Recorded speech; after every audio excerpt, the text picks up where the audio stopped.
Hey, good afternoon, Mr. Viking Wong. How you doing, my brother? Fantastic. It's another beautiful day in Italy. Another beautiful day in paradise, mate. So listen, today's episode is a bit of a surprise, actually, because today's episode, we had initially planned for Mr. Winston Gordon to come on, who is a three-time Olympian judoka from the UK. But then we were joined by Paul Ajala, another judoka from the UK, and then we were joined by Kerrith Brown, who, those that know who he is, is a big force in judo and also a big force in the growth of MMA from the grassroots level. We stuck to the topics of judo, but this is really, really hyped for this, man. This was a really, really awesome conversation that we had. So I actually really liked the format. I mean, it was more like a conversation flow, and stories keep popping up. It almost like we don't have enough time. We did not have enough time. There's clearly we did not have enough time, and there's so many other people that wanted to jump on board this conversation that we couldn't allow because it would just be too many people and it would have gone on too long. So we're definitely going to do a part 2, probably even a part 3. So without further ado, let's introduce first of all Winston Gordon, then jumps on Paul Ajala in the same conversation, and then Kerrith Brown. Okay, please enjoy. Mate, Winston Gordon and Paul Ajala. This is amazing, mate. This is like a bit of a throwback, actually. Man, how you guys been? Winnie, how you been, man? Yeah, not too bad, mate. Not too bad, Jude. Welcome everybody. Yeah, I've been okay. Since the 14th of March, it's been a bit rough, with the COVID-19. I'm based in Germany, Munich. So from here, it was kind of, it was a bit, at the beginning, I didn't really think anything of it really, it was like a creeper. Yeah. And then the first week I thought, okay, it was all right. Second week, yeah, all right. And then third, fourth week hit in. And I'm here alone, in my small apartment. Yeah. I haven't got no access to garden or anything. And I just thought, oh God, nah, I need to. At the time, you can go to the supermarket and come back home, but you couldn't really, you can't be out. Okay, yeah, going jogging, every other day, keeping fit in the house. But how much of that you can do, really, Yeah. And that fourth week, I thought, my dad's back at home, and I just thought, what? Nah, I need to go back and, engross the family, And the fifth week, just after, I think it was Easter, I just thought, what, I'm just going to take a flight and fly back to the UK and spend time with my family, because that's what I think that's what I needed, that breath of fresh air. And went back, saw my family, spent with my dad for three weeks. And then of course, I was in quarantine again. Yeah, but I had a little bit more freedom. Yeah, I had a little bit more freedom, breathing space, saw some friends and whatnot a little bit. And then, came back 2 weeks ago, back to Munich, where it started to open up. Okay, yeah. Did you have to quarantine? Yeah. Right, okay. Yeah. So I had to quarantine. I just came out of quarantine last week, Thursday. Oui. So back to work. Back to work. Yeah. What's about you, Paul? How you been, man? I've been good, I've been quite enjoying the quarantine, to be honest. But luckily, we've got a garden. Yeah. Yeah, but missing judo, obviously. Missing the interaction. Yeah. Sick of seeing these daft videos everywhere.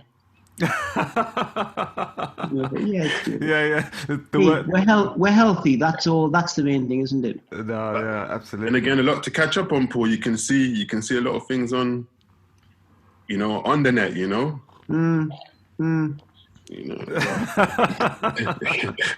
So, Winnie, man, mate, how long have I known you now, man? Come on, let's go back. Yeah. You're South London boy. Yeah. How did you start judo? I started judo when I was 12 at Ernest Bevan School in Tooting back. I was playing many sports, I was doing Ernest Bevan School had a wide range of sports. rugby, football, lacrosse, hockey, tennis, and I was more into like the football side of things, you know. Yeah. And then my first year, and I used to hang around with like 2 boys, and then one Friday after school. Not after school, actually, sorry. Let me pull back there. As there was assembly, and it was all boys school, you know, and there was a teacher, a PE teacher. Her name was Margaret Hicks, and then she came and demonstrated judo, and then she came and demonstrated one of the holds, Kesagatami. Yeah. So she called out one of the boys to like, who would like to get hold down and try and escape? And one boy came out and got held down, and he couldn't get out. The whole assembly was like, oh my gosh, oh my gosh, no, man. And then she goes, who's next? And I said, and I put my hand up, yeah, me. Then I came out, and then she held me down. I tried to escape, couldn't escape. And then, and then after school, the next day after school, me and 2 boys, we always used to meet after school together.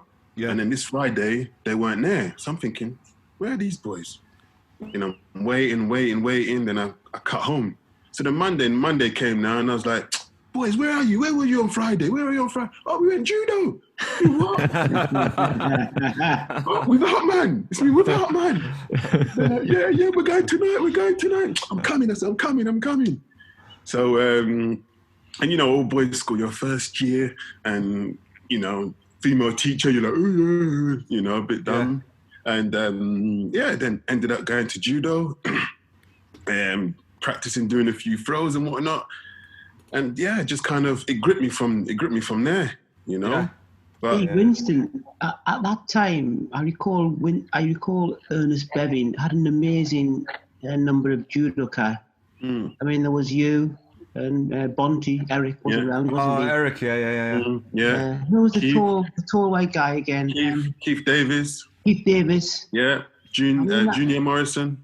Yes, that was an amazingly strong group of people. Yeah.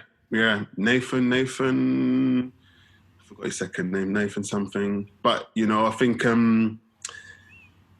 in that stage they were like British school champions. You know, British team members, and you know, it was like judo was like maybe 3-4 times a day. And it was lunchtime sessions. Wow. Back then, there were lunchtime sessions, after school sessions, morning sessions as well. So, at that time, I was doing, you know, couple sessions, but as well as I was playing football as well. Yeah. And I was playing lacrosse as well. And I was playing rugby as well, you know. And I was in like all teams, you know. And went for trials for South London football. And I got into the South London team, and then I went for trials for like Millwall, and I didn't get selected, you know. Sorry. I didn't get selected. I didn't get picked. Selected. I didn't get picked. And then I was timbling with lacrosse and rugby, and you know, there's one time Margaret just said, "No, you're coming judo." Wow. Yeah. Good decision. Yeah. Huh? Good decision. Yeah. She just grabbed me and said, "You're coming judo," and I said, And then that was the turning point. That was a turning point for me. And then I kind of joined that elite group what Paul was talking about. Yeah. And they were much older than me, so I kind of learned faster with these boys. You know, my gripping. We was gripping these days. We were gripping for like 1 hour. Yeah. Just gripping, gripping, just gripping for 1 hour. It's quite funny because that is something that I picked up from you lot when I used to go down to Budokai, and I still push it for the guys in jiu-jitsu. You know, you just grip fight. But it's funny like how you find like a lot of students don't like it. But it's like, dude, your mat starts from grip fighting, no matter what. End up or on the floor, it doesn't matter. You start from the grip, you know what I mean? Gi or no gi, you start from the grip, and it's one of the things that just always try to push. It's amazing. Carry on. Talking about the Budokai, Winston, can you remember that time when you and I had a mock contest. Yeah. I mean, you must have only been about 15. I was much older. Yeah. And you caught me with that lucky foot sweep. Sweep. Yeah, of course. No. Paul. Don't get it wrong. Not lucky. It was. You know. It was. That's when I realised. I thought, yeah, this boy's going to be all right. Because you was a hard bugger to throw, though. You was hard to. Yeah. Well, I wasn't too pleased at the time. Yeah. Well. Yeah. Well, I think Paul's still small, isn't he? Yeah. Oh yeah, he was basically physically abusing me. Well, I wouldn't say that, Paul. I wouldn't say that, but hey, yeah. I'll take that, though. I'll take that, Paul. I'll take I think the foot sweep was. Remember one time Gordon came down to King's when I was still there, and you spent like about an hour or two just teaching me the foot sweep. It was just me and you, and then man, I use it till this day. It was the advancing foot sweep, so it was a lot about timing where they step forward, backwards. And I just use that the entire of my career. It's just foot sweep. Yeah. That's for me. You know, that's what it's. I say that's what it's not. It's not all about. It's for major techniques, but I think if you've got that in your armor, the foot sweep techniques. I'm sorry, it's a nice when it's done. Who knows? I mean, you know, Judy. You know, when it's done properly, when it's done on timing, Beautiful. You know, it's unbelievable. It's like you want to cringe. You know, you want to cringe in yourself. And as you said, timing is the most important. And a lot of people don't really use it to their advantage. You know, they expect the big techniques. They work, you know, but you know, it's the fundamentals of the foot, the ashiwas, the ouchis, you know, the opening techniques to prepare for the big one. You know, and some people they what's the word for it? Neglect that. You know, especially now when you can't grab the leg. You know. Yeah. Should be doing them all the time. Yeah. How did that rule change? Like, because I know, you know, the common perception is that rule change was to preserve the Japanese way of doing judo and to kind of eliminate more of the wrestling moves and stuff like that with regards to the grabbing of the legs. So the single and double legs that we use in jiu-jitsu and wrestling and stuff were taken out in judo. Now, do you guys think that was a positive thing or a negative thing with regards to, you know, how the sport develops? I think at the beginning, because I used to leg grab as well, you know, so I'm not gonna lie. I used to catch a few people with the legs as well. But you know, with anything, you've got to learn how to adapt. Yeah. You know, I think that's the most important. The more quicker you adapt, the more easy it will be. At the beginning, it was like a bit frustrating, but you know, once it came in, it was more a little bit more. I say more. You had to be precise with your techniques, a bit more dynamic, a bit more opening mindset. You had to work on different things to open up your partner. Yeah, you know, and they say it emulates from the Japanese, but I think for everybody, it was maybe one of the good things which happened in judo, you know? Yeah. What year was that? You guys remember? That was after, Athens was, I think it was Beijing? That's before 2000, I think. 2008, Beijing, yeah? Yeah, I think around about then. Before then. Okay. He came into play. I think. Or was it after? Maybe after. It's been a long time. Don't know. Yeah. It's been a long time.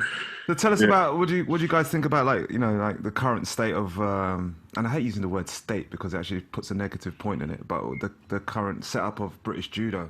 What do you guys think of it like currently now? Paul, you want to go first? Obviously, just from the outside looking in, obviously the boys the girls are doing very well, clearly. But what I can't understand is, what I don't know is who are the boys doing randori with? I'm assuming the girls have the boys to do randori with. Right. Because obviously hard randori is very important. But I'm not sure who the boys are doing randori with regularly. Yeah. And that might be a factor. But, you know, we've got Ashley, a couple of others. I think it's tough out there now.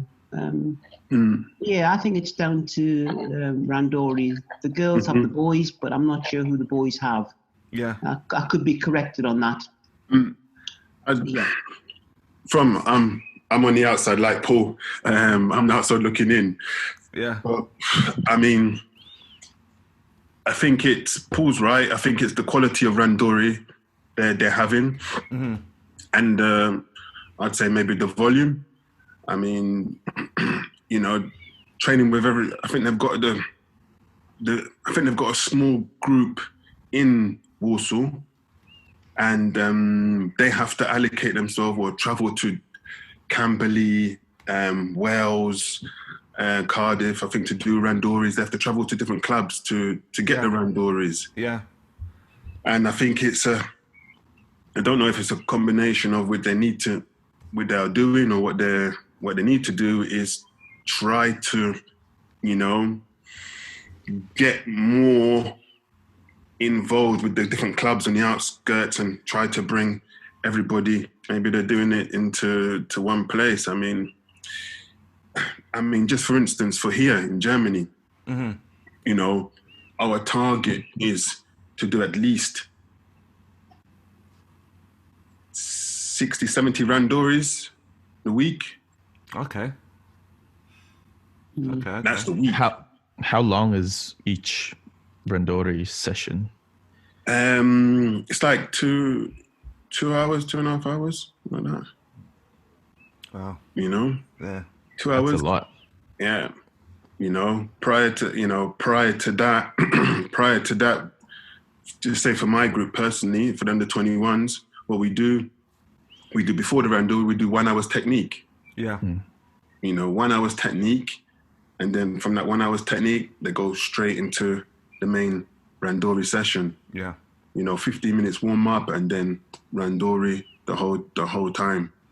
And okay, here where I am, you've got different, you know, there's not much heavy weights, but from 60 to 90 or 81, 90, you got a good volume of guys between boys and girls. You got about, on a good week, you've got maybe 60, 70 people on the mat. Yeah. You know, equivalent to, I don't know about Warsaw, but you know, I don't think, you know, they've got that volume, you know. And sometimes, it's sometimes not the quantity, it's about the quality, you know. But we've got the quality here, I think Paul's frozen. His screen is frozen. The quality of, Quick commercial break. Another one. It's one of the things that I think in jiu-jitsu is like, you know, randori, grip fighting, randori, that's so important, because it's the only way that I think you get to kind of like immediately test what you just learned, like on the mat. And you know, I just do think that certain sports are broken up into like practical application sports like judo, like jiu-jitsu. I think judo and jiu-jitsu and wrestling are kind of similar in that, you know, you have a safe environment to try it out. Unlike boxing or Thai boxing, you learn something and you get whacked with an elbow in the face and you're like, you know, that type of pain is very different. Yeah. Whereas you have multiple times to fail at you know, in grappling. You have grappling, you can fail, and then you improve. Each step, okay, they don't work the first time, I try it again. Works the second time, try again. And then, you know, bing. You get it. And then you get it, you know? Yeah. No, so, as they say, if you don't succeed, try again. That old chestnut.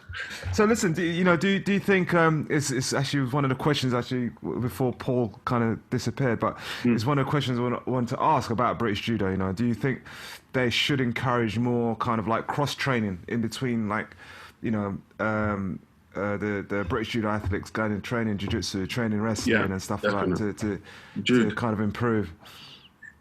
For me personally, I know you do. yeah, you know, for me personally, it came to me a little bit too, sort of like the ending, not the ending of my career, but the ending I started to love the BJJ, you know? Yeah. And for me, that's where I didn't used to, I'm not gonna lie, I used to hate it. Because I just used to do, I think about strike, yeah, boom, yeah, you know, yeah. But then after that, you think, no, you need to have 2 or 3 things on the ground, you know? Yeah. And then for me, once I started, my thought process was the way we do tachi waza is the way I have to think in the near waza to try and hunt for the score, Yeah. And that's the way I kind of, you know, changed my mentality of, you know, liking, you know, the BJJ. Yeah. You know? Yeah. So every time I went on the mat, right, how am I gonna, okay, I need to hunt, I need to try and get the ippon, you know? And that's what I just kept on doing, just kept on grafting. And, you know, and I think it's the best thing anyone can. I take my boys to jiu-jitsu. Yeah, you said, yeah. You know, I take the guys to jiu-jitsu, and I think and both can complement from each other. Oh, Kerrith is going to join us. Oh, yeah, I do. Thanks, man. let me admit it. Let me say it. This is so funny, actually. Kerrith, can you hear us? Hello. How you doing, my friend? Sorry. You're right. I'm good, man. Sorry. Yeah. We are talking judo here, man. We are talking judo. We're not talking MMA, nothing else. So sorry, mate. So I just saw this weird invitation come on Messenger because I've been locked on about 10 different platforms. So I do apologise. I only just spotted it. So mate, I didn't even expect you to be coming on because it was actually. No, Winnie sent it out. Yeah. Winnie expected that, man. I'm there for Winnie. I'm there for Winnie all day long, man. Thank you, Kerrith. Sorry I can't be on FaceTime. If I go on FaceTime, my whole system just drops from where I live. So all right, man. Don't worry. Well, we try to keep you on as long as we can. You don't want to see my face anyway, man. You don't want to see my face anyway. Hey Winnie, how you doing, my man? I'm okay, Kerrith. I'm here, man. I'm here. You know. Good. You're still looking handsome, man. Kerrith, no.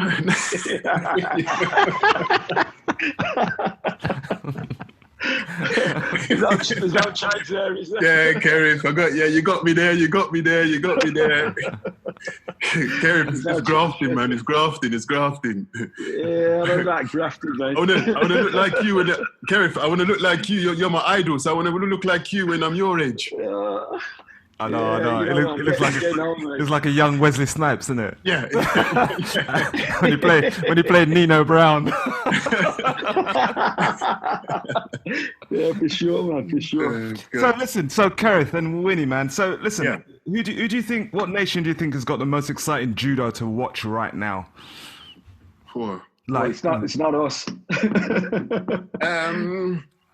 To watch right now, I think you're looking at the Japanese. I think they're on the Japanese, the Asian, Japanese, Korean. From Europe, I think the Russians are, you know, churning it out as well. But I think at the moment, it's the Japanese they're full steam ahead. Just talking, so Kerrith, you just missed the conversation because we were just talking about Newaza and like how important it is. Winston was explaining how important it is and it's quite funny because I think like almost 10, 15 years ago, you know, there was kind of a little kind of backlash with regards to jiu-jitsu and Newaza and judo and stuff like that. And then I looked at the recent Dusseldorf, was it Grand Slam? That was like back in March. Yeah. I was like, mate, this is like a jiu-jitsu competition, man. The Newaza was awesome. Yeah, I'm surprised you're saying that. I mean, I'm more of an outsider now, so I don't get the opportunity to try and stay up to date unless I speak to Winnie or Fitzroy, who are obviously currently involved at the top. And, sometimes there's a misconception in terms of where judo is, that we don't do any groundwork. We've always done groundwork at a very high level. Yeah. It's just the timing of the match and what the referees will allow. I mean, obviously with the new initiatives, with the rule sets, you've got to be a little bit more quicker in transition to nail the move. You know what I mean? So I was a bit more, what I see from my experience, you've got to be a little bit more prescribed in execution. So it's a little bit more direct, as opposed with jiu-jitsu, you've got a bit more time, as in playing a game of chess. You know what I mean? You've got time to make the move. You're not on a timer like in chess. You can have a timer and you've got a speed move.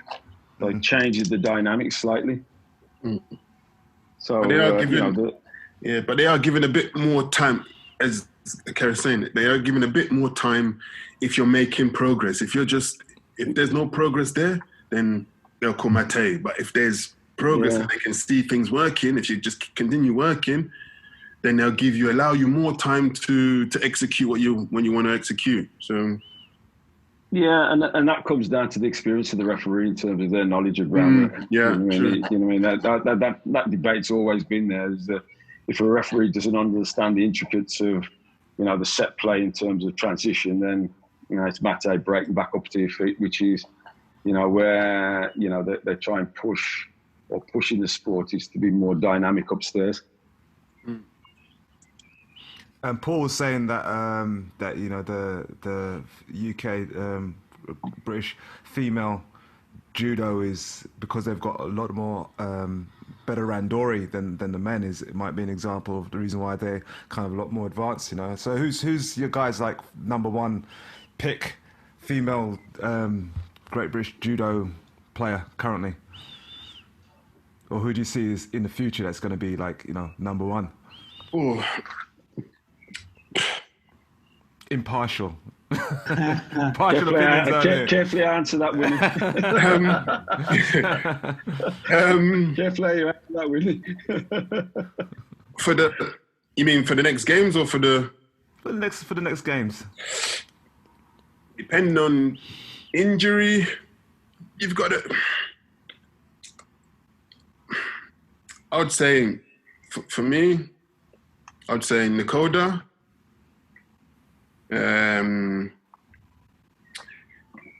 I think just through, and if she can keep herself in, which she is, I think she's a formidable athlete. I think she can pull something off again. I think Sally Conway, and you've got the outsiders. I mean, you got Natalie Powell. She's capable of, turning up on the day. But I think for me, on their good days, I think them two, Nakoda, and I think Sally can do something. The reason why I asked that is that yesterday we were talking to Drew Sullivan, who represented the UK at the 2012 Olympics. He was a captain of the basketball team, and he was talking about his Olympic experience. Winnie, you've done 3. 3. Yeah. As most people, most people in their lifetime wouldn't even do none, much less 3. And Drew did 1, and he was saying for him it was, although they didn't get the results that they wanted, but the experience alone and stuff like that, representing your country, is just, it can't be expressed enough. And he was saying that a lot of the time when people are within their sports, they don't have that conversation, or they don't have that person to say, well, listen, man, you need to get to the Olympics, you need to do this, that drive. So tell me, man, how from 1 to 3, how's the Olympics for you, man? For me, this is just an experience. For me, it's formidable. I think it all kind of kicks off from when you get your gear, when you get the Olympic gear. You go to the Adidas place of the GB setup, you get your gear, and then you think, I'm there, I'm on the way, Yeah. I think for me, Athens, not only just because of the result, but yeah, not because it was my first, you know, but I think Athens, where it became first and foremost, it was one of the best experience of, you know, the whole from start to finish. Yeah, okay, the result didn't go my way, but, you know, the athletes' village, the canteens, the people, just, you know, you're walking around, you see Holyfield, raw, you see raw, you know, my heads are just turning left, right, you know, I'm just like, raw, you know, just in raw. I remember I used to see him on TV, raw, you know, it's hype, you know, it's hype, but it's unbelievable experience, you know, food 24/7, you know, you know, it's, yeah, and, you know, the actual experience walking onto the mat, you know, it's, you know, you say butterflies, but once you're out there, once the referee says to Jimmy, then all that, you know, just goes, and you just focus on the person in front of you. Yeah. Win, how did you feel after in 2000 in London 2012, wasn't it? Yeah. How did you feel about the throw of the tournament? Your Oguruma, was it? Yeah. I mean, that must have been an amazing throw. Yeah, I think, you know, to be home at the first one, so for the first, you know, with all your family, friends, you know, and it was electrifying. The whole place just, you know, just wowed it out, mate. Just wowed it out. I was buzzing, you know, I've never had that. I've had that feeling, but okay, I had that feeling maybe the Commonwealth Championships, winning the final, but there alone, you know, with my family there and everyone there and doing that throw, and, you know, that's one of my renowned throws anyway, you know, and to do it on that high level, you know, exactly. All that practice, all that practicing for, you know, how many hours to, you know, to get that to perfection and to do it on the world stage. Yeah. You know, I don't think you can really get better than that, really, you know? Yeah. So, but yeah, it was good. I mean, China, Beijing was okay. I had troubles getting there. I had my cross ligament torn. But, you know, I managed to go there, and I lost my first fight to the Uzbek. Was close, but yeah, it was a bit unfortunate. I'm not going to make any excuses, you know, put myself on the line, you know, done what I did, and, you know, it happened, but, you know, and just China, it was okay, but it just, many things happened with the, you know, the team and stuff, and, you know, we was in Macau first, and then from Macau we flew into the village like one day before we was fighting, so we wasn't there at the beginning. Yeah, you know, so everybody was staggered started, and it was a bit strange, a bit weird. So we couldn't, like, for instance, Craig was fighting, we saw Craig on the screen. Yeah. I wasn't actually there to, you know, cheer him on. And slowly, you know, everybody kind of flipped over, and it just was just a bit weird, because we wasn't you know, a team. Whereas a team in spirit, but, you know, in hindsight, wasn't really, you know, everybody was just on their ones. Yeah. Everybody was just on their ones, which it was strange.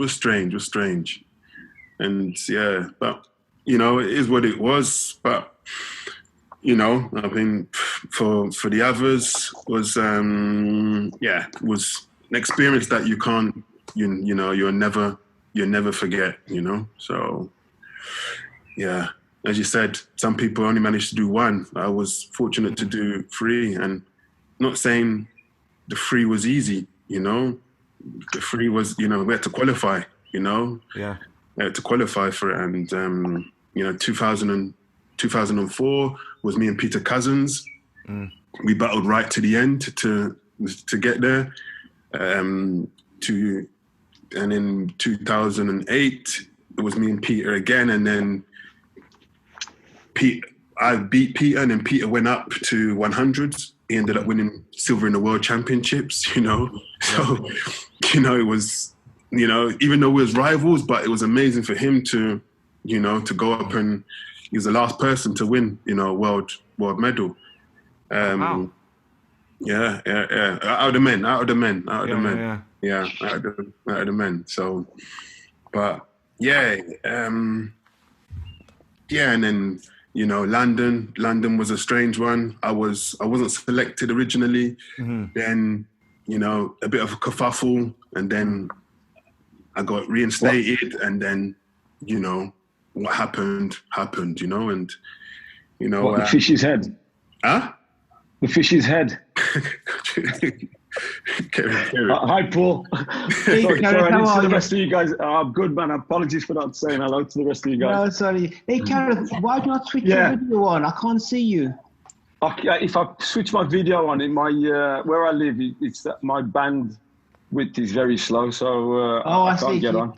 It'll just drop out. So, as I said, it's no point seeing my face anyway. I'm not that good looking anymore. To you, Kerrith. No, it's a pleasure.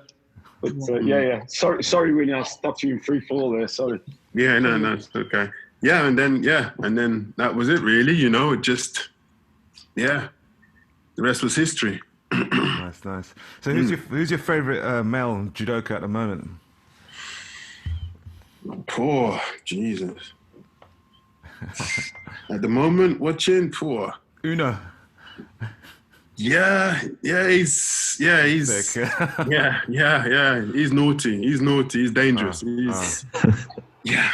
He's on another level. He's something different. You know, he's you know, technical, power, explosive. Yeah. He's got the full. You can throw the kitchen sink at him. He's got everything. He's got everything. You can't. Yeah. At the moment, he's untouched, and I can't see anybody beating him. Can't see anybody beating him at this present moment in time. He's so calm as well, man. Yeah. No, so calm. Yeah. So I think for the number one, I think is Ono. Nice. At the moment, you know. So tell me about your coaching role currently out in Germany, man. What brought you to this point, and you know, and yeah. Funny enough, I was fighting for a Bundesliga team here in Munich called Grossharden, and I was fighting for them for like 10 years, and after London, I was working at Ernest Bevin with the Greenhouse project, teaching judo as the head coach. Just quickly, because I think I think a lot of people don't understand about like how it works with regards to, you know, you're a judoka, but you've gone to Germany and fight for a different team. So explain to me how that works. Basically, you're on the world circuit, European circuit, and a club. It's like the Bundesliga. It's like a club finds interest in you and says, I want you to come to my club. We'll pay you a small fee. You have maybe like 10 fights throughout the year. They pay for your flight, accommodation, hotel, and depending on winning and losing, you know, you get a base fee. Okay. So they kind of picked me out from I was fighting in another team, and I was fighting against them. Yeah. And then I beat their boy, and then most of my mates were in that team. You had like Sergei Schwanden, Eric Xavier, all sort of like world European champions, and they're like, "Winnie, come to our team. And I'm like, "Nah, bruv, nah, I'm all right. They're like, "Come to our team." Yeah. And then, long story short, they called me up. We want you to join our team. So I says, okay, cool. And then, ended up joining their team. And fought for them for 10 years, won a few titles with them.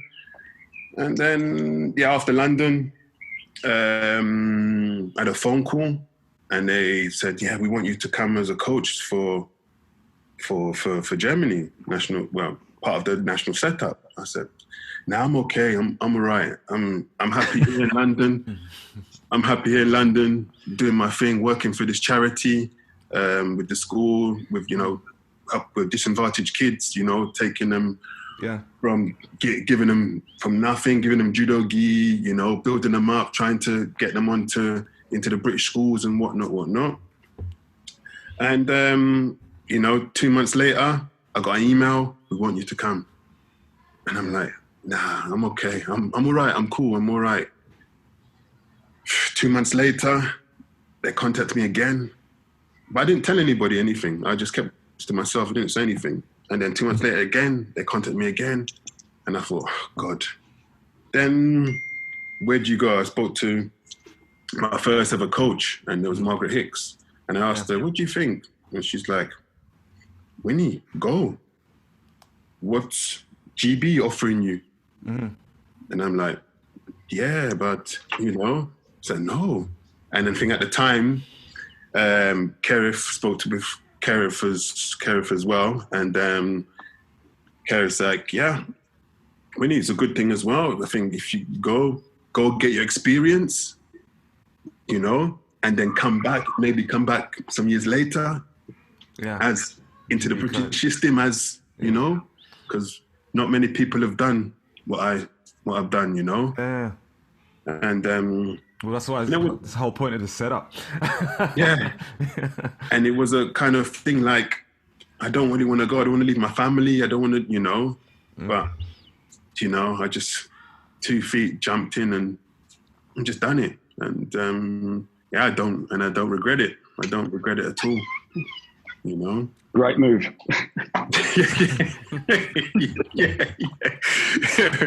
Right, Kerrith. Yeah.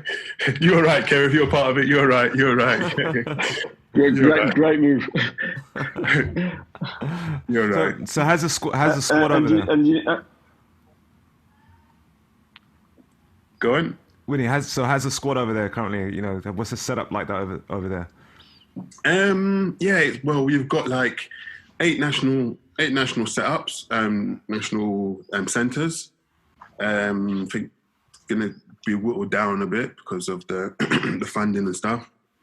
But I'm at one of the main centres, which is Munich. You got Munich, Cologne. There was Leipzig, was Berlin, Hanover. What other one is there? There's one new one. Potsdam's come into it. There was Frankfurt Oder. Unfortunately, that's shut down now. So there's a few. So basically, most of the national team at this moment in time now, most of the national athletes must go to one of their centres. Yeah. To be a part of the national team. So at the moment, our centre in Munich has the most on the national team, from cadets to seniors. So we've got, and that's boys and girls, we've got 40 of the national team. And half of the team at our centre. Okay, that's nice, man. That's nice. Kerrith and Paul, so what is it about British Judo that doesn't kind of like have these type of setups in such a vast way? I'll let Paul go first. Kerrith's a politician, man. He's just like no. It's a good question. I think Win touched on it before. We've got this centralisation, which is fine when the standard's really high and there's lots of players attending it. But, you've got to bring in the other coaches that feed the players into that centre, and the centre's got to be functional, and it's got to be good, and it's got to be fit for purpose. Young people, have to have a good education alongside the judo. Yeah. I suspect the German model maybe does that. I'm not sure. Yeah. But, with regards to our setup, it's just, I just sense it's a little disjointed. I mean, I don't know. It's difficult. But we had the the national centre at where was it? Dartford. Now to Walsall. We just see how it goes after this next Olympics. I'm hoping Ashley sneaks a medal. He's been unlucky because you know, I say unlucky.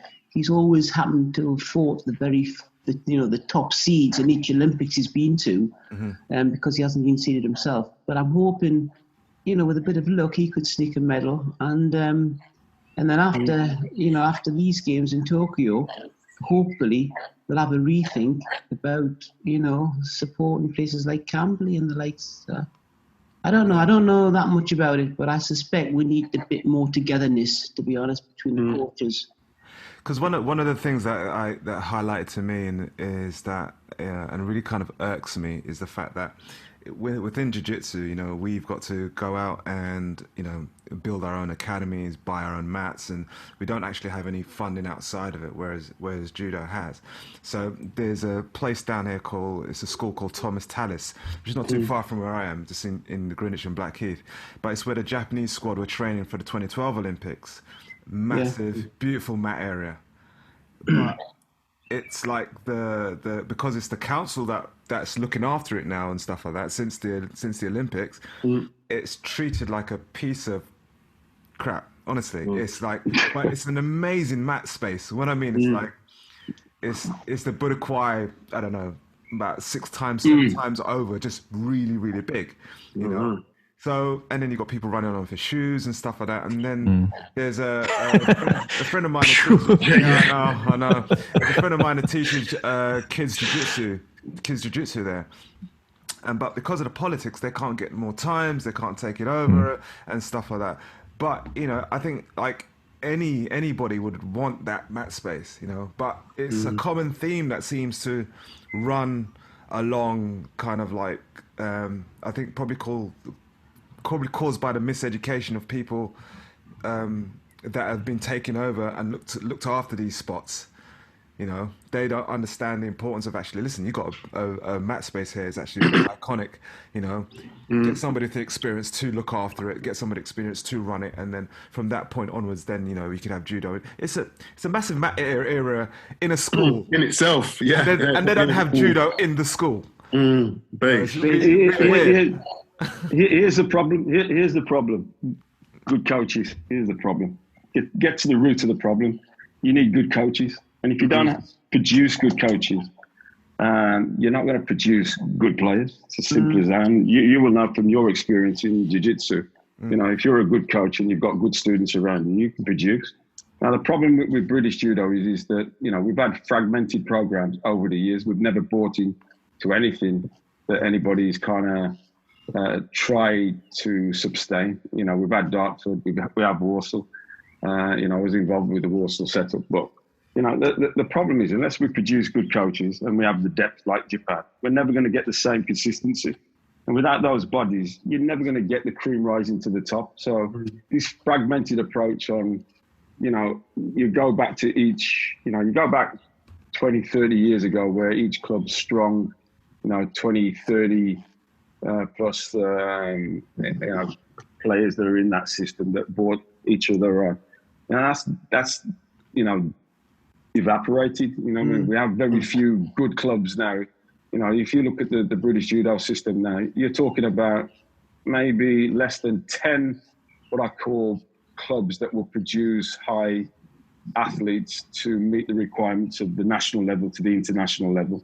We've completely obliterated what we call the competition structure in the UK and are adopted for a European circuit in order to meet the requirements of the international circuit to basically get yourself on the points. So if you get on the ladder, that supersedes the national system. French don't do that. If you're not the number one, you don't go anywhere. Same in Japan. If you're not the number one, you don't go anywhere. And I'm pretty much sure it's the same in Germany. You've got a system there that says, if you don't produce in your own country, why should I allow you to dictate where the system goes? And that's just a short snippet of where it goes. But you know, when you look at the coaches that the UK have, we don't have the right coaches to deliver. We have a few coaches, but you know, like I said, if you look at Winnie where he is now, I said You know, when you look at Winnie going out there, gaining that experience with with a national team of that level, you know, that's the experience that we're looking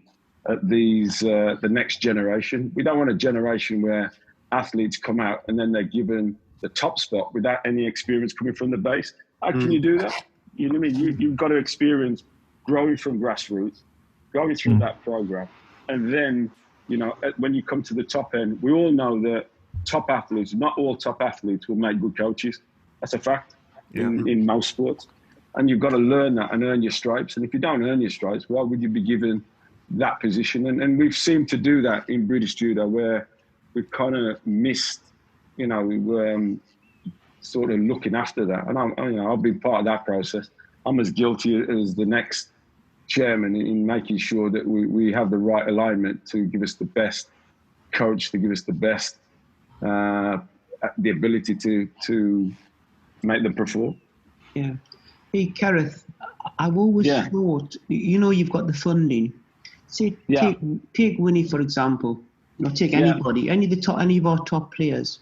They've had funding all the way through, and then when they retire, the funding stops, and they do whatever they want. Yeah, but it always strikes me as though the funding should continue, and to have those people who are just newly retired, just to have them not coaching, but just have them on the mat, doing the randori with the youngsters. You know, because they know the mat work.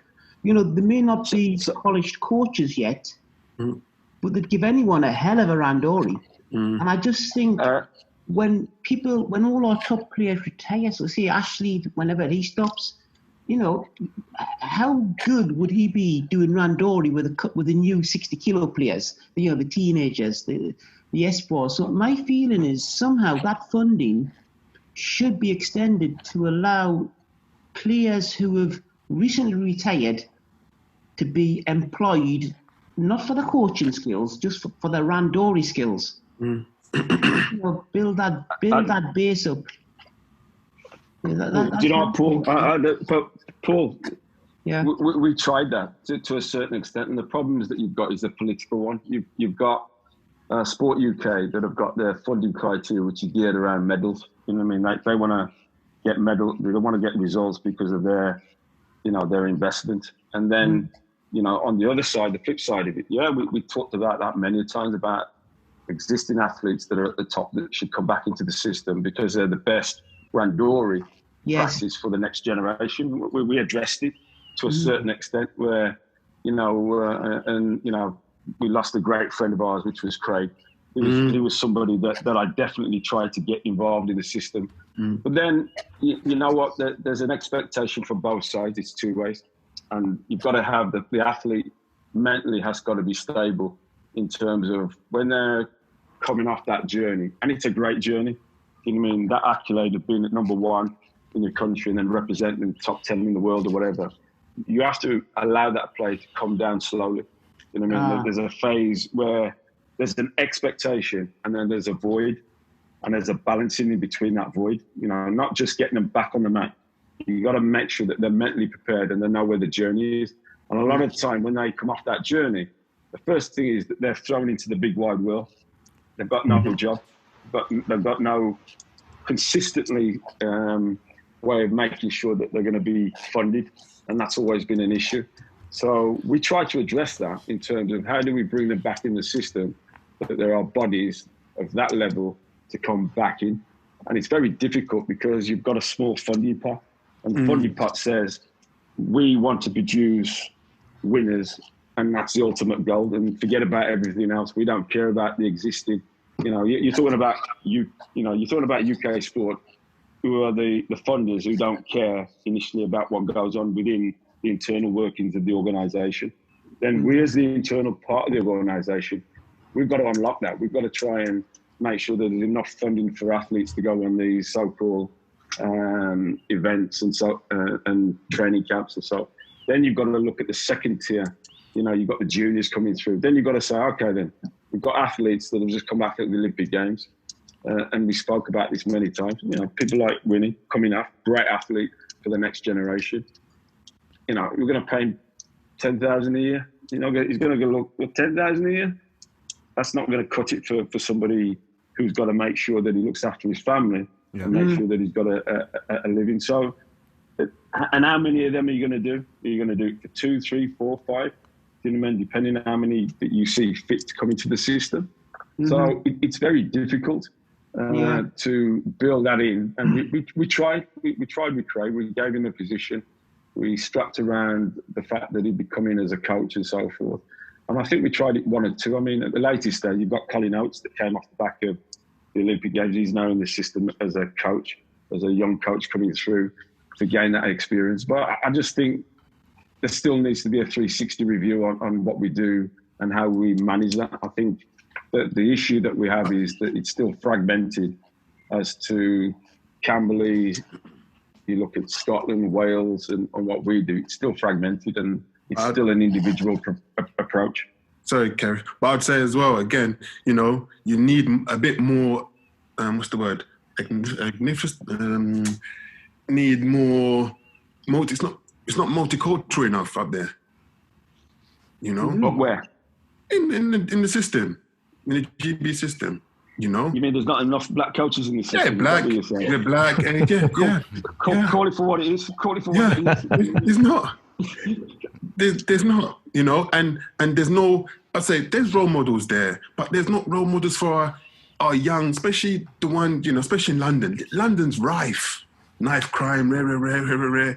There's not, you know, a man, or there's not people you can look up to. Okay, you got Ashley, sorry. You got Ashley's there. We can look at, I want to be like Ashley, or I want to be like, you know, what I had when I was growing up. I had you guys. I had Ajala, Kerrith, I had you, Denza, Fitz, Elvis Gordon. When I went to Wolverhampton Masters, I'm like, I want to be like them, man. Yeah, what? Yeah. You know? That's what inspired me. When I went abroad, I saw Yanzi. I said, Yanzi, strong. That's how I said, I want to be like them, man. You know? Nowadays, who we got to look up to? Who they got to look up to? We need us another debate and I know, but I know what you're saying. I know what you're saying, but you know, I'm not here to be the main voice. You're the main voice. I'm not. But I'm not saying you are, but I'm just saying it's another thing. It's a good question and something that you'd have to throw at Paul. I've asked that many times, and coming from the Buddha choir, I have to question some of the direction of the coaching and what you've just said there, Winnie, in terms of that responsibility and the role model. You know, who are the next black role models in British judo? And that's a key question. I can give you guys a clear example of with regards to actually, you know, the culture divide and how important it is to have somebody as a speaking voice. So take, for instance, Viking, okay? So Viking is one of my black belts, okay? But I know that I can't go and teach in China, or I can't go and teach in Hong Kong and make as much of a direct impact to all levels more than he can. The reason being, he speaks Chinese, he speaks English, he is Chinese. You know what I mean? So me going over as a black guy or Brazilian coming over is not going to have the same impact. The kids aren't going to look up to me as they look up to him, you know? And he will be the role model. I won't be the role model. I'll be just the black guy that does jiu-jitsu as a 4th degree. You know what I mean? It's like, mate, he's the head of the organization, and it's great. But he will be the role model. Yeah. He will be the role model, you know? And I've seen it when we've been over there and we've done seminars and stuff like that. And I've just seen how the different dynamic is, you know? And how they respond to him, very, very different than how they respond to me. You know, still, don't get me wrong, still respect and everything like that. But you know, it's very different, and it's important to have that dynamic. You know. You know what we do? We I'll let you come out. I'm just saying we do have role models within, you know, say the coaching infrastructure. You look somewhere like Fitzroy, which is underrated. You know what I mean? From day one, you know what I mean? One of the best coaches that GB have, and you know, is being kind of frowned upon. You know, we have that infrastructure. You know what I mean? But the powers to be and the way we, and probably are, you know, just as much our fault is that it's not projected, and that's another issue. You know, because if we don't address it And you know, Paul, you're still what I call cutting edge. You're right in the heart of it, in terms of, especially in London. Yeah, it's a massive problem when you look at the next generation coming through, next generation of athletes, next generation of coaches. It's going to become a dying art. Sorry, Viking, I'll let you go. Jump back in. No worries. No, I'm just saying because as you said, I am exposed to like all 2 or 3 cultures at the same time, like sort of in the thick of it. I do think it's really important that people, if they need someone to look up to aspire to, that they can relate to them. So that's why the multicultural aspect is really important. They have to look at someone where they think, I can be that guy, you know, no matter if the skin color or a social status or whatnot. But let's say we have the same problem in China or Hong Kong, but I would say, you know, from experience, maybe Jude can attest to that as well. We've been to like the Budokan in Tokyo. We visited that giant, you know, the judo headquarters. And one thing that I know consistently through the Asian culture is that they do glorify their athletes almost as if they're celebrities. You know, I haven't really seen it that much, except, you know, in London, except for after the Olympics of the 2 runners. I forgot their name. There was a girl and there was a guy. The guy was Mo. Mo Farah. Mo, and then there was a woman runner, but I forgot her name. So those were the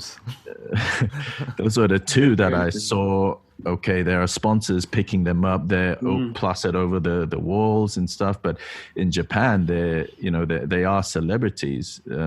These companies, they would invest money to invest in advertising. You know, they're the brand ambassadors, and it's such a cultural thing, because I don't think a lot of these companies in our own perspective society would invest the money in an athlete rather than a celebrity. And that's it's sort of a sad problem to have, because really kids should be looking up at, you know, athletes or someone with a positive background or something to give. But yeah, that's my 2 cents on it. That is a problem. Over over here in the West, our over indulgence in celebrity rather than actually, athletes being role models. You know, it's something that's a killer for sport. It's a killer for, you know, as a father bringing up kids, you know, because, you know, you want to steer them away from the Kardashians and stuff like that, and have more, you know, real role models to be like, you know, more people like Winston, you know what I mean, has been to the Olympics, has worked really hard. And so it's trying to get kids to understand that, you know, as a father, you know, like, I'm here, you know, you guys run me through a 7-year-old, you know, who can walk in to do judo.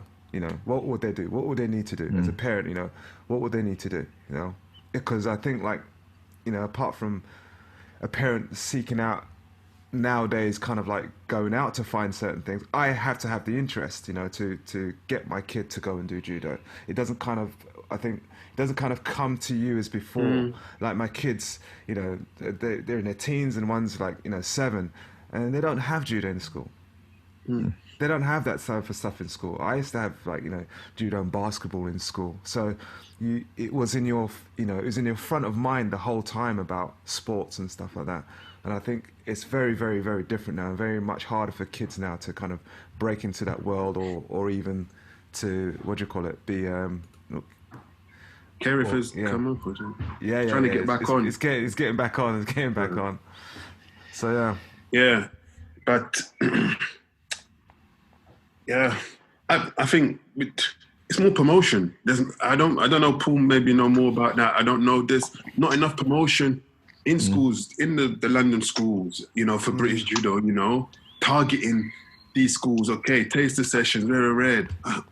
From when I was there, I was teaching, but I was teaching doing my private thing, but it was, you know, I had to do my own promotion kind of thing, you know? So I don't think there's not enough promotional wise to all schools in in Great Britain or all schools in London. Yeah. You know, target all schools. You know, posters, rare. You know, do this martial art or even do, you know, BJJ. You know, there's none of that. I can't. Yeah. I don't see. I don't hear anything like that. You know, Yeah. I got a daughter and she's her younger stepsister and her stepbrother are doing judo. Mm-hmm. But my daughter don't want to do judo because my dad does judo. So I'm like, she don't want to do it. You know what I mean? But, you know, and that's like in Kent somewhere. But, Yeah. you know, in London-wise, Paul maybe, you know, would know better, but there's nothing really. Judo in schools in London, it's not awful. In our sector, obviously the private sector, you've got Larry doing Westminster, Sweeney doing St. Paul's, this and that. So there's little sectors which aren't doing, you know, too bad. But I do think generally with judo, we should and we could learn a lot from BJJ in terms of marketing. How to sell ourselves. We sell ourselves too cheaply. Yeah. You know, I just think, you know, almost if you make money from judo, it's like it's a dirty word, isn't it? Sometimes for some people, you've got these valiant volunteers who do a great job. But the problem is, I think, you do a great job as a volunteer, you don't have much succession planning because, you know, the younger people coming up would need to cover their expenses, etc., etc. So I think with judo, in this country, you've got a band of people who are very well-meaning, doing great jobs, volunteering in clubs or paying £2 for a session, this and that. But the problem is succession. You know, when these guys get older and stop doing it, you know, they won't find the people with the same commitment to do it for free or for very low cost. Yeah. Where in BJJ, my sense is, you know, if you've got an academy and you bring people on, you can actually go and start your own academy and make a reasonable living from it. So I think when you guys were pointing to the fact earlier that when people finish their career in judo, they just leave judo.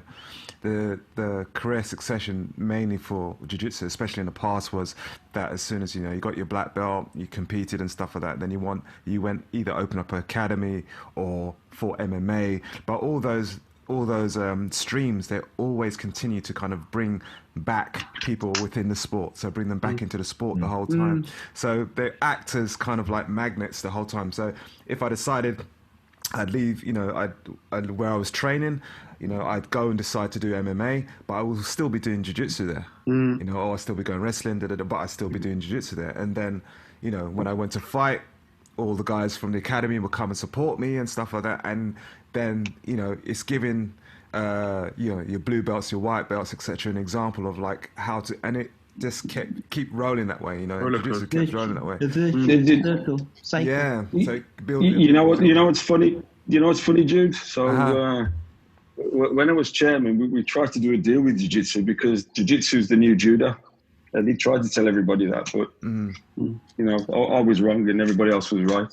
I'm not so sure now. And I tried to set up, along with Ray, and I forgot with going through that jiu-jitsu because of the exit strategy that a lot of people on the curve, once they come out of judo, don't want to be thrown, especially at the age of over 30. You know what I mean? I ideally going into jiu-jitsu made that kind of perfect fit for a judo in terms of its exit strategy.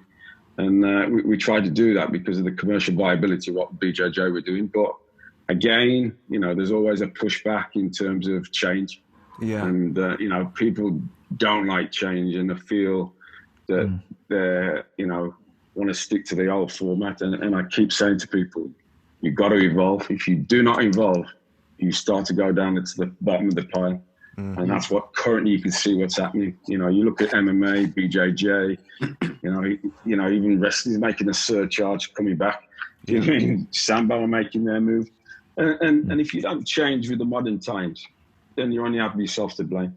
And we've had an opportunity where we could have changed. And even when you look at the commercial viability of recreational judo that's done through the private sector, their job is to make money. You know what I mean? Their job is not to provide the next Olympian. Their job is survival and making sure that they make a living out of it. We tried that. Destination Judo was adopted in order to provide that gap. Yeah. And subsequently, I don't know before I left, it was kind of thriving in terms of where the numbers were. So I don't know where it is.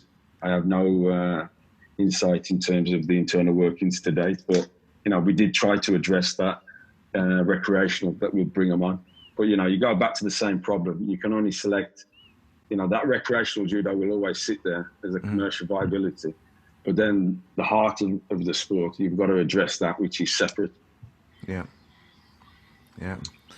Well, guys, man, we hit just, wow, you continue to talk for hours, man, but we hit almost like over an hour and stuff like that, man. So what we usually do is we usually, give the main guest like a 1 minute just to give, some sort of motivational speech or something, man, just to keep people happy and motivated in these times. But we had 3 guests, so I don't know. Flip a coin, man. So yeah, Winnie, man, just anything top of your head. Let's start with Winnie. Let's go, buddy. I'd just like to say to everybody out there, just keep it simple. Just keep it moving. Try to keep your spirits high. Try to keep the close connection with the right people, if it's friends, family. Consistently trying to talk with people if you have problems. Obviously, people are talking about this mental health thing. So it's sometimes people. Everybody knows we're home. Some of us are home alone and whatnot. But just reach out. There's nothing better than reaching out to people. And I think just keep yourself healthy. Try to keep yourself fit, healthy, and just try and stay blessed. And that's to each and every one of you. And no matter what religion you are, it's always good to go down and just have a little prayer, now and again, or now and again, every night, to wake up, nice and fit and healthy, So I'd say that really, just keep it sweet, keep it healthy, and try and stay safe, everybody. This is going to be, hopefully now we started to hit the next stage, and hopefully we'll just get better and better from this day forward. But 100%. Everybody, God bless. Cool, man. Paul, any words? Yeah, well, obviously we've got this COVID-19. I hope judo gets through this successfully. And I would say that the guys out there with regards to marketing, push judo. Don't undersell us. If you think about it, we've got dynamic standing work, dynamic transitions. I think the IGF are doing a great job. Judo as a product is up there, as a product, as what it offers to people.